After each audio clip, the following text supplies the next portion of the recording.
Making money on Hypixel Skyblock involves efficiently managing your island, completing tasks, and leveraging various in-game methods to generate coins. Here's how to make money. Farming and crops. Start by farming crops such as wheat, carrots, and pumpkins. Use farming tools and minions to speed up the process. Once you harvest the crops, you can sell them to the bazaar for a profit.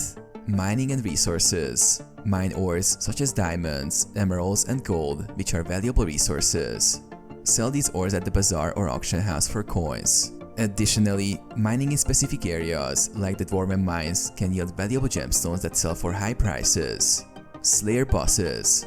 Participate in Slayer quests where you fight bosses like the Tarantula Brutefodder or Sven Packmaster.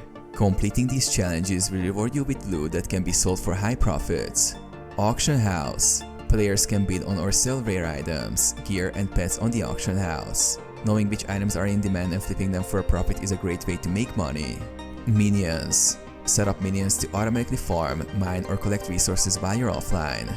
Over time, these minions will accumulate valuable materials that can be sold.